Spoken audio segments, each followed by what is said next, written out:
tu cámara esta. En este espacio, Sociedad y Seguridad Social.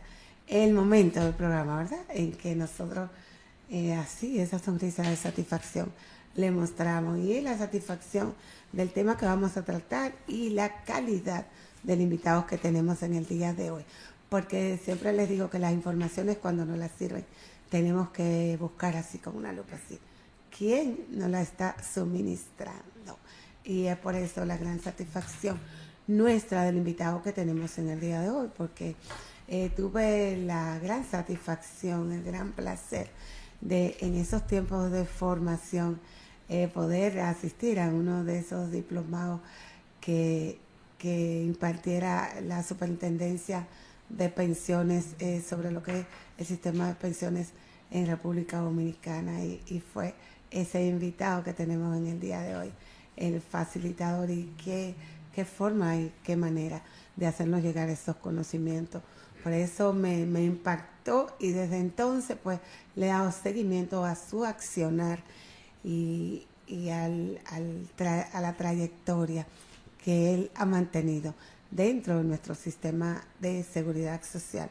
Estuvo unos 17 años en la Superintendencia de Pensiones, en la que ocupó varias posiciones. Y yo creo, no voy a decir que prácticamente dirigía CIPEN, eso lo digo yo, así calladito, sin que ustedes lo sepan. Nosotros, con todo placer en el día de hoy, le damos la bienvenida a Juan Carlos Jiménez. Hola Juan Carlos, ¿cómo estás? Hola, muy buenos días. Antes que nada agradecerle la invitación a este programa, que realmente tiene su efecto multiplicador, porque estos programas tienen como objetivo documentar e informar a la sociedad para que la sociedad se empodere sobre cuáles son sus deberes y derechos de cara a la seguridad social.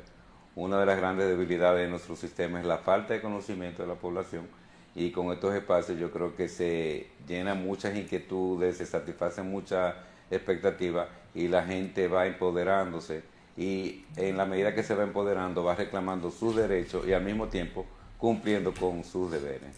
O sea que siempre estamos abiertos a colaborar, a participar, porque sí nos sentimos comprometidos con ese deber y ese rol que como servidores que somos y que conocedores de la seguridad social tenemos ese compromiso de transmitir esos conocimientos para que la gente sepa reclamar sus derechos.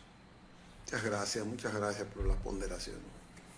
Sí, gracias Juan Carlos. Juan Carlos, esa formación académica que no hice mención, la dejé porque me gustaría que fueras tú quien ilustrara a nuestro público sobre la solidez de tu formación académica.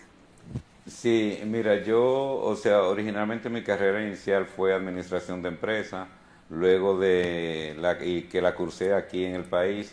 Luego de haber finalizado esta carrera me fui al exterior y hice estudios de economía. Ya luego regresé, empecé a trabajar, seguí formándome y capacitándome y directamente, específicamente en seguridad social. ¿Y por qué en seguridad social? ¿Qué fue lo que me motivó? Que cuando yo hice mis estudios fuera, mi tesis de maestría fue sobre fondos de pensiones. Entonces justo en ese momento, cuando yo regreso, existe ya en República Dominicana lo que son las administradoras de fondos de pensiones, pero todavía era un sector no regulado. Luego ya en el 2003 es que surgen las administradoras de fondos de pensiones, y empecé a trabajar en una de las administradoras de fondos de pensiones del país. Luego de ahí pasé al organismo supervisor y regulador, a la Superintendencia de Pensiones, y duré ahí unos años, pero sí seguí formándome. ¿Qué pasa? El tema a mí me apasionaba tanto que yo terminé haciendo la carrera de actuaría. Entonces, que está muy vinculada a la seguridad social, porque la licenciatura en ciencias actuariales es el profesional que se dedica a evaluar y gestionar riesgos, ¿entiende? Usando las disciplinas de la matemática, la estadística y la finanza, gestiona y mide riesgos. O sea, el actuario viene siendo el que calcula qué es lo que tú debes de cobrarle a una persona para garantizarle unos pagos futuros. Ya más allá de toda esa formación académica, sí he participado en muchos seminarios, todo vinculado a la seguridad social. En la misma superintendencia participé en la elaboración de muchas de las normativas que hoy sustentan el sistema dominicano de pensiones. O sea que básicamente mi especialización ha sido en seguridad social. No te dije, Andrés, que Juan Carlos estuvo en la terna de la pasada terna en la que salió electo el actual superintendente de pensiones, estuvo en la terna para ser el superintendente de pensiones. Tú sabes que te quiero dar el espacio para que comiences. Bueno. Porque te veo así muy motivado y ansioso. No, en torno a eso, la seguridad social tiene muchas lagunas. Yo que participé en la elaboración de la ley, me llené de sueños. Y hasta ahora, 25 años después, todavía se mantienen esas lagunas. La primera es que a pesar de que hemos tenido muchos logros, la Ley de Seguridad Social ha obtenido muchos logros, ha logrado incluir a una gran parte de la población, casi toda la población, en los beneficios de salud. Pero en pensiones tiene esa debilidad. Si uno no sabe, algunos dicen que solo aumentando el per cápita se puede, pero uno no sabe cómo un empleado hoy, un servidor hoy va a obtener una pensión digna, respetable, cuando termine su carrera en 10 años, 15 años, que le falte trabajando. Sí, tal como usted dice, y yo diría que como pasa con todas las leyes tienen lagunas y zonas grises. Y en el caso de la seguridad social, yo siempre soy de la opinión que eso obedece a que muchas veces el legislador, al momento de legislar, no necesariamente es un experto en la materia, no conoce. Entonces, cuando se implementa la ley de seguridad social en nuestro país, venimos de, si bien teníamos una seguridad social a medias, ¿entiendes? Veníamos de un sistema donde era, digamos, exclusivo, porque no todos aportaban y cotizaban a la seguridad social. Entonces, la ley de seguridad social viene, o sea, es muy ambiciosa y muy bueno, entiende, que viene a acaparar y quiere abarcar a toda la población dominicana. ¿Qué pasa? Al no tener esa seguridad social que hoy se tiene, el legislador desconocía muchas cosas. Incluso si nos fijamos, nuestro sistema está basado en el sistema de Chile, en el sistema de capitalización individual de Chile, que fue el primero que inició, pero sí tomó aristas de otros sistemas que se fueron implementando. Pero sí se desconocía realmente sobre cómo operaba, y quizás al momento de legislar había muchos aspectos que no se sabían. ¿Y por qué, señores? Porque la seguridad social es individual. La seguridad social es individual. Y como decimos, cada cabeza es un mundo. Entonces, las condiciones tuyas no son las condiciones mías. Entonces, es muy difícil poder llenar todos esos vacíos, máxime cuando hay un desconocimiento de que no teníamos un sistema similar. Entonces, sí, como todas las leyes tienen su vacío, pero sí se han hecho grandes esfuerzos a través de la superintendencia, del Consejo Nacional de la Seguridad Social, para ir llenando esos vacíos. Ahora bien, sí hay aspectos que no se pueden llenar con normativas complementarias, que sí implican modificaciones de la propia ley, que de hecho han surgido varias modificaciones en temas específicos, pero yo entiendo que ahora lo que se busca es ya una revisión integral de la Ley de Seguridad Social para que se haga una modificación integral, y ya con la experiencia que tenemos, con 20 y pico, 23 años de experiencia que tenemos, yo creo que hay material para nosotros ver qué se debió de hacer diferente y cuáles son los vacíos y esas lagunas que se deben de llenar. Juan Carlos, mientras tú conversabas, yo estaba dándole seguimiento a tus palabras. Tú que vienes de, acabamos de decir, tenemos 25 años de una ley de seguridad social. Tú estuviste unos 17 años en la superintendencia de pensiones. A tu entender, ¿cuáles aspectos se deben de modificar en la ley en el día de hoy, para que podamos hablar de pensiones dignas como se nos dice? Sí, a nivel de la ley, o sea, hay muchos aspectos que sí se tienen que revisar, pero son más aspectos estructurales. de la propia estructura del sistema. Fíjense que esto es un sistema de capitalización individual donde tú aportas y tu beneficio va a ser en función de lo que tú acumules.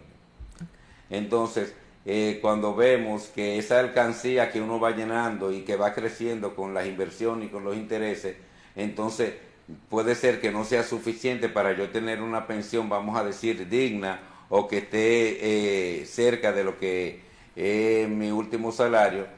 ¿Entiende? Cuando nos ponemos a ver, ¿entiende? En países de la región que tienen sistemas similares, tasas de cotización que son muy diferentes. Nosotros tenemos la tasa de cotización más baja entre los países que tenemos sistemas de capitalización individual.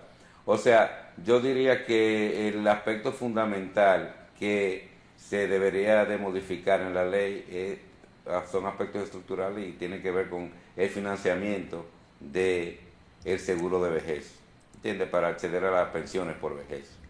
O sea que esa tasa de aporte que hoy es de un 8.4% del salario, del cual el empleado paga el 30%, el empleador el 70%, yo entiendo que es insuficiente para poder alcanzar niveles de pensiones como los que nosotros desearíamos. Acabas de mencionar pensión por vejez, Mata, es verdad. Sí. Entonces, esa mención que él acaba de hacer de pensión por vejez nos va a llevar al tema que le hemos prometido a nuestro público en el día de hoy. Hay un tema de pensión por vejez. ¿Qué son esas pensiones por vejez que tú acabas de hacer mención en nuestro sistema de seguridad social? Sí, mira, cuando hablamos por pensión por vejez es, vamos a decir, la apreciación pecuniaria que tú recibes cuando tú llegas a tu etapa de vejez. Uno lo interpreta como que es cuando ya yo no trabajo. Sí, la jubilación es cuando ya tú no trabajas y tú recibes esa pensión. Pero una de las particularidades que tiene nuestro sistema es que la pensión por vejez en algunos casos es compatible con el trabajo remunerado. Entiende que uno va a recibir una prestación económica, entiende, adicional al salario. O sea, que no quiere decir que tú accedes a tu pensión por vejez y es porque ya tú no estás trabajando. Sí, esa pensión es compatible con el trabajo remunerado. Y nuestro propio sistema de capitalización individual establece dos modalidades de pensión por vejez, además de lo que es la pensión mínima, porque dependiendo de las características de cada afiliado, podrá acceder a las modalidades de pensiones por vejez, que son renta vitalicia, retiro programado y pensión mínima. Renta vitalicia, retiro programado y pensión mínima. Modalidades de pensión por vejez. ¿Cuál es la edad en la que podemos acceder a esa pensión por vejez?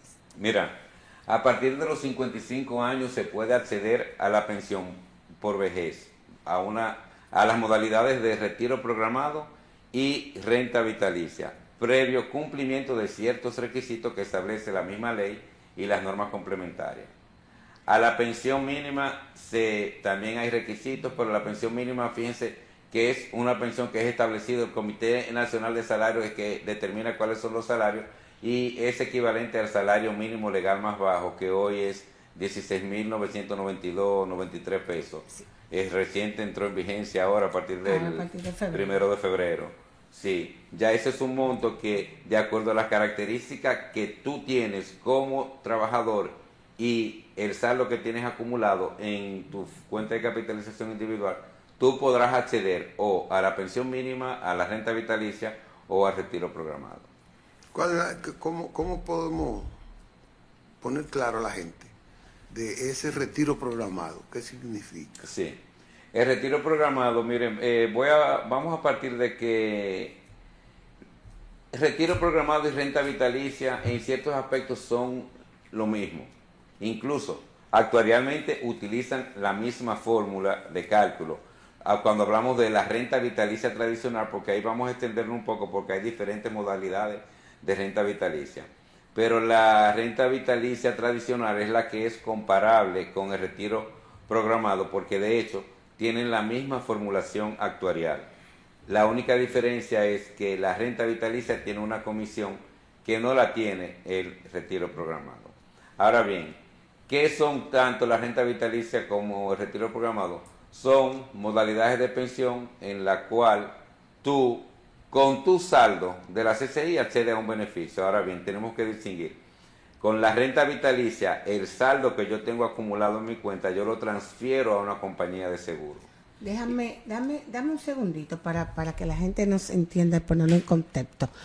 Por ejemplo, yo llegué a la edad de 60 años, ¿verdad? Tengo en mi cuenta de capitalización individual. Sé que tengo unos ahorros en la AFP, un saldo acumulado ahí.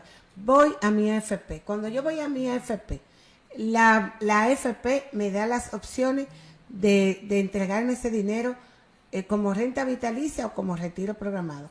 Cuando hablamos de renta vitalicia, estamos diciendo que vamos a recibir una cantidad mensual durante estemos vivos, ¿verdad? Sí. Entonces, ahí es donde, y el retiro programado. También vas a recibir una cantidad mensual, no mientras estés vivo, Exacto. hasta que te dure el dinero. Eso Esa es la es gran diferencia. La renta vitalicia, la AFP, por autorización tuya, porque los recursos son tuyos, transfiere tus recursos a la compañía de seguro y la compañía de seguro te garantiza un pago mientras vida tú tengas. O sea, no importa si duraste los 80, 90, mientras tú estés vivo te van a garantizar un pago mensual más una regalía en el mes de diciembre. Pero una renta fija, perdón. No, ¿por qué? Porque esa renta se ajusta cada 2 años, se ajusta por la variación del índice de precios al consumidor. Esa es la renta vitalicia. Es decir, que si yo recibo una pensión de 10,000 pesos, no es posible que 15, 10 años después yo siga recibiendo la misma pensión de 10,000 pesos. Sí, ahí Isabel te voy a corregir. No diga 10,000 pesos porque en este sistema nunca vas a recibir una pensión de 10,000 pesos. Okay. Porque la pensión por vejez no puede ser inferior a la pensión mínima, que hoy es 16,992. Entonces, para tú acceder a esa pensión, el dinero que tú tienes acumulado tiene que permitirte al menos acceder a esa pensión.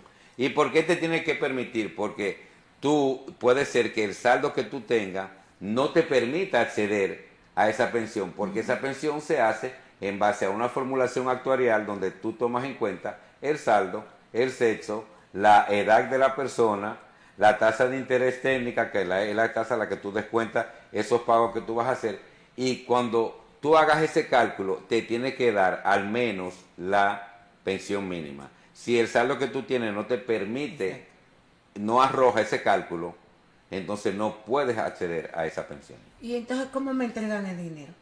Entonces te vas a las otras opciones, retiro programado.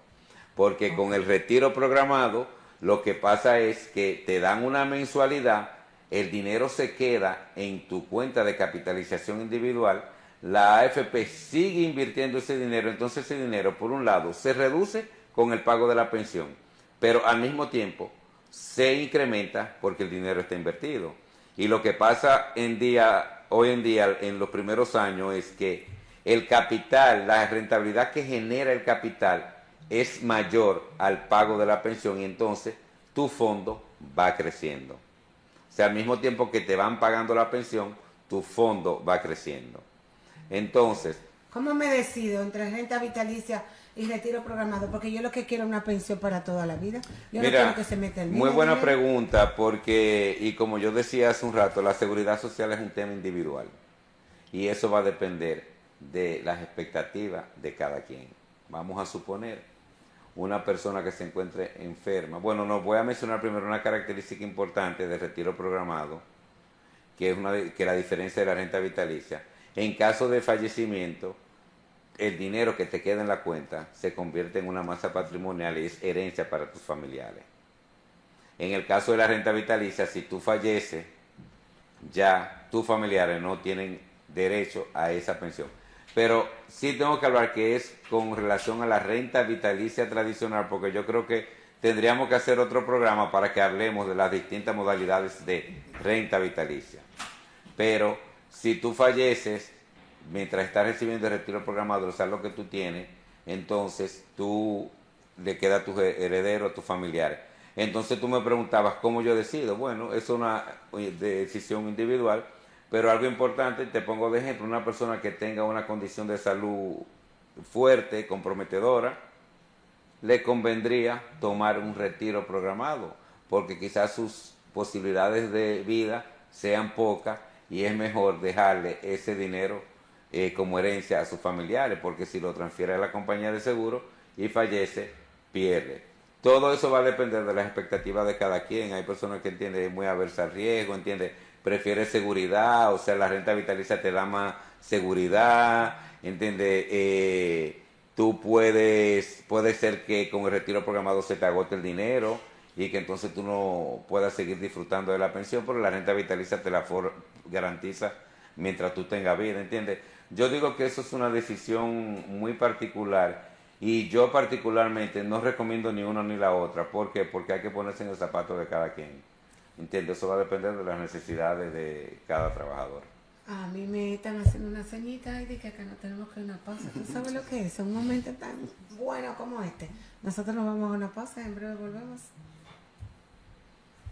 Estamos de regreso en su espacio Sociedad y Seguridad Social. Les recordamos que estamos conversando con Juan Carlos Jiménez, especialista en pensiones. Juan Carlos, yo sé que Matos tiene interés de alguna pregunta, pero yo me le quiero adelantar, porque hay algo que yo no quiero dejar pasar por alto. Generalmente cuando las personas van a las AFP, yo he visto a través hasta de la misma superintendencia promocionando y personas promocionando que el afiliado que tenga su dinero en la AFP y haya cumplido de los 55, 57 años, se puede acercar a su AFP a retirarlo. De hecho, he visto personas que aún estando trabajando, le promueven, mire, ya usted puede retirar sus fondos, usted lo tiene disponible. Yo entiendo que eso es una mala práctica porque yo no lo hago. Yo a la gente le digo, óigame, usted está trabajando, usted no necesita ese recurso, aguántese, porque eso no es la finalidad de que usted lo retire ahora. Entonces, ¿qué tú crees de esta práctica? ¿Se debe estar orientando a las personas a que retiren su dinero en un momento en que todavía no lo necesitan? ¿Verdad? Sí, Si está laborando. Isabel, como decía en el segmento anterior, yo creo que eso es una decisión individual y particular. Cuando yo pienso en seguridad social y en protección social, yo pienso que un sistema de pensiones no está para devolver el dinero, sino para dar esa protección de la pensión. Pero eso es una decisión particular. La misma ley de nosotros sí establece esa posibilidad, pero eso es entendible. ¿Por qué? Por las características de nuestro sistema y la estructura que tiene. Esto es un sistema donde tú vas acumulando recursos para cuando llegue a tu edad de retiro, tú puedas pensionarte. Pero por las propias características del sistema va a haber personas que van a tener muy pocos años de cotización y no van a acumular un fondo suficiente que le permita acceder a una pensión. Entonces la misma ley contempla que para esos afiliados, que son los que se llaman afiliados de ingreso tardío, que son los que empiezan a cotizar al sistema con 44 años de edad, fíjate que de los 44 a los 60 solo hay 16 años. 16 años no es un periodo suficiente para tú acumular un fondo que te permita acceder a una pensión. Entonces, claro, a mí eso me parece beneficioso en el sentido de que tú no vas a condenar a esa persona, ¿entiendes? ¿Cómo tú le vas a entregar ese dinero? Entonces la misma ley previó eso, ¿entiendes? Que la persona no va a acumular el fondo suficiente, entonces esa persona vamos a devolverle el dinero. Incluso, aunque esa persona tenga esa característica, no necesariamente tiene que recibir el dinero. Hay personas que cumplen con esa característica, que han acumulado poco, un fondo bajito, y han accedido a la pensión. O sea que eso es una decisión particular. No todo el mundo accede a que le devuelvan el dinero. Hay personas que acceden a que le otorguen la pensión. Tengo dos casos que me han pedido consejos, pero yo no conozco. Yo le digo, no, deja tu cuarto ahí. Una tiene casi 3 millones y algo de pesos, una persona. Tiene una edad que todavía puede, pero te quedan 10 años trabajando todavía, porque tiene ahora 60 y algo. Pero no está trabajando y me dice, yo quiero poner una pequeña empresa con mis 3 millones y algo que tengo. Yo lo quiero retirar, pues no estoy trabajando. Yo le dije, no, trata de buscar un trabajo por otro lado y cosas así. Eso le digo yo. Pero la situación es individual y ella necesita invertir. El otro caso es una persona que quería comprar un apartamento y tenía 2.800.000 y dice, yo voy a retirarlo para poner, pero esa persona trabaja y gana bien. Para yo seguir aportando, pero tengo mis 2.800.000, darlo de inicial de un apartamento.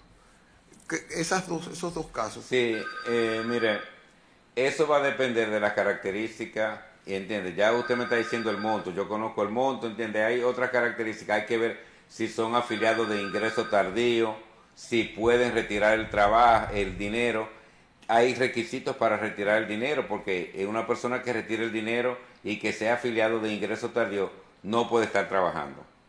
Entonces, hay que analizar cada caso, por eso que yo insisto que es individual, porque cada caso es muy particular y hay que analizar las características. Si esa persona, vámonos con el primer caso, si está trabajando no puede retirar el dinero.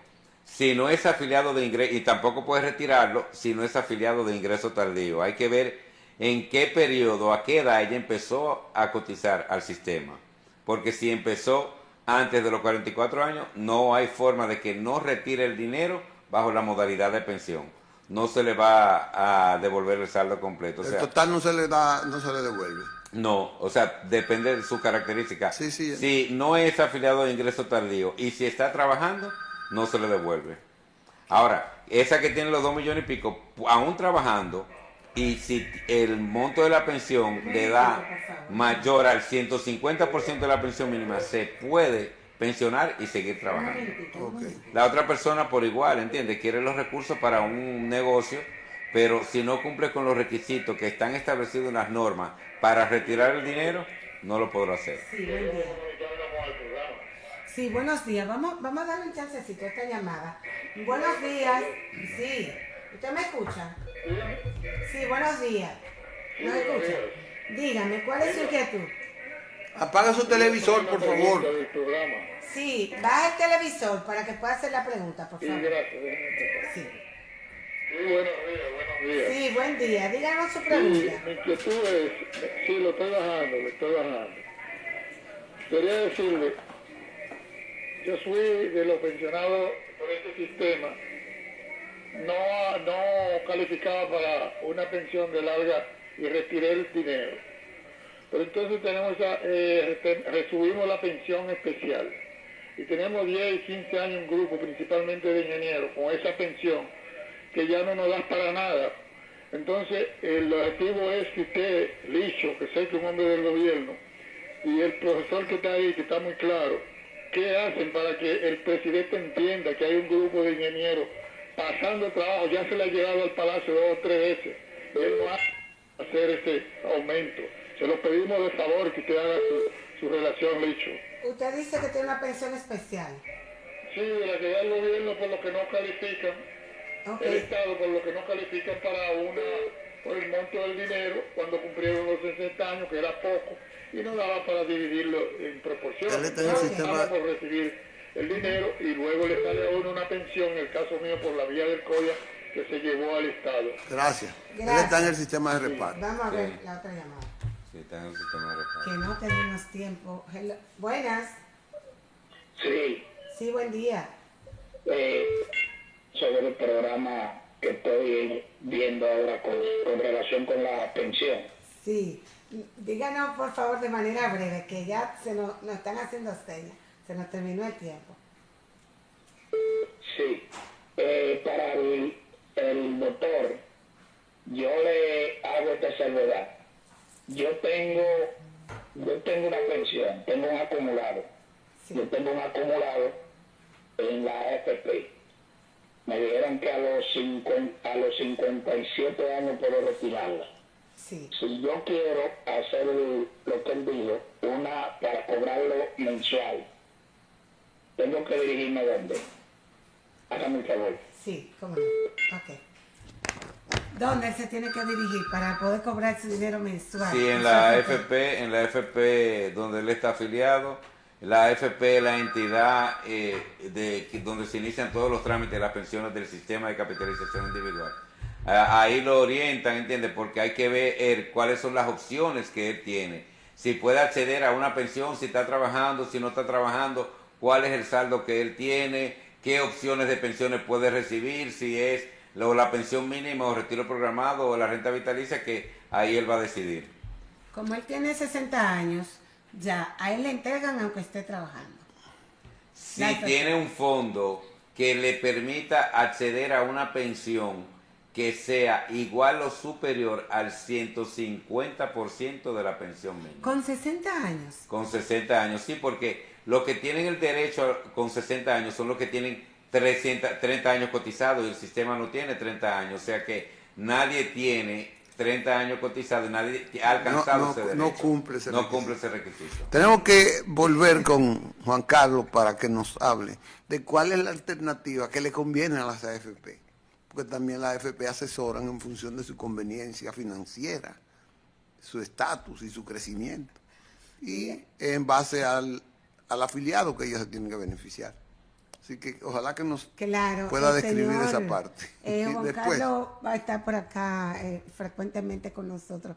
Hay un señor que hizo un llamado, 30 segundos, el llamado del señor, de la pensión que no le han aumentado. No, pero eso Lo que pasa es que eso es el sistema de reparto, ¿entiendes? Es el sistema de reparto y no es el tema. Si pudiéramos orientarlo, pero el tema que estamos tratando pero es el sistema de reparto, ¿verdad? No tiene que ver con esta parte. Nosotros, gracias a Juan Carlos en el día de hoy, gracias a ustedes por esa sintonía y también por habernos contactado en el día de hoy. Nosotros nos vemos el próximo viernes en otro espacio social y seguridad social, pero el lunes una cita obligada con el doctor Alfredo Polanco, Andrés Matos en periodismo y salud.